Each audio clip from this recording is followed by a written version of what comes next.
থাপ্পড় চিন আছে, থাপ্পড়ে গাল লাল করে হারানো। ফাইজলিন করেছে আমার সঙ্গে। কেন, কি করলাম? ব্যাট নিয়ে এসে গোলাপ ফুল না?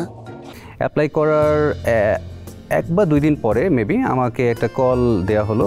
তো কল রিসিভ করলাম, তো বলা হলো আপনি দীপ্ত স্টার হান্টে যেই রেজিস্ট্রেশন করেছেন আপনাকে সিলেক্ট করা হয়েছে। সো ডেট জানিয়ে দেওয়া হলো যে সকাল 9টার ভিতরে থাকতে হবে দীপ্ত গেটে। তো আমি মোটামুটি যথাসময়ে দীপ্তর গেটে চলে আসি 9টার দিকে।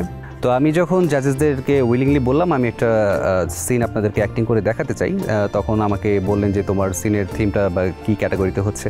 তো আমি বললাম যে এটা একটা স্যাড সিন হবে, তো এটা আমি শর্ট ফর্মে দেখানোর চেষ্টা করছি। তো তারপর তারা বললেন ওকে ঠিক আছে তুমি আমাদেরকে দেখাও। একটু কয়েক লাইন আমাদেরকে পড়ে শোনান তো। মানে অ্যাক্টিং করবেন, হ্যাঁ বাট সেটা যেন অ্যাক্টিং মনে না হয়। আচ্ছা, আমাকে ছোট মনে করো না, আমি জানি আমি পারবো। শোনো, কয়দিন আগে তো সবাই বলেছিল যে আমার দ্বারা কিছুই হবে না, বাট আমি প্রমাণ করে দিয়েছি আমি সব করতে পারি, এবং এটাও প্রমাণ করে দিয়েছি তারা ভুল ছিল। আমি তাদের চোখে আঙ্গুল দিয়ে দেখিয়ে দিয়েছি যে আমি চাইলে পাহাড় টপকাতে পারি, আমি চাইলে পাড়ি দিতে পারি সাগর, 100 সাগর পাড়ি দিতে পারি। তোমার জন্য নিয়ে এসেছি এই সুন্দর লাল গোলাপ ফুল। থাপ্পড় চিন আছে, থাপ্পড়ে গাল লাল করে হারানো। ফাইজলিন করেছে আমার সঙ্গে। কেন, কি করলাম? ব্যাট নিয়ে এসে গোলাপ ফুল না? ও সরি, আসলে খেয়াল করিনি। এটা থিয়েটার করেন আপনি? থিয়েটার স্কুলিং করা হয়েছে আমার লিয়াকত আলী মিন্টু স্যারের কাছে। সিনেমা একজন দেখা হয়। অভিনেতা হিসেবে নিজেকে তৈরি করার জন্য আপনি কি নিয়মিত চর্চা করেন? নিয়মিত চর্চা করি। চর্চাগুলো কি কি?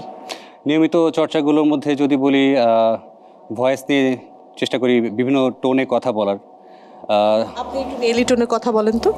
না দেখো, আসলে এটা আমি চেষ্টা করি, বাট কতটুকু হয় সেটা আমি জানি না। তো যাই হোক, তারপরও চেষ্টা করলাম, আমি তার চোখের দিক তাকিয়ে মোটামুটি ডায়লগগুলো দিয়ে গেলাম।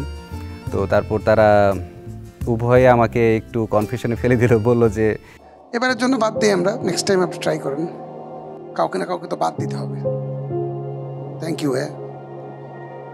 আচ্ছা ঠিক আছে, আসসালামু আলাইকুম। শুনেন শুনেন শুনেন, আসেন দেন, চুমকি কার্ড দিয়ে দেন একটা। তখন তো পারেন এক্সপ্রেশনটা দিতে, এখন এই যে এখন রিয়েল এক্সপ্রেশনটা বের হয়েছে। দেন কার্ডটা দিয়ে দেন, আসেন নিয়ে যান। আসবো? আসেন আসেন।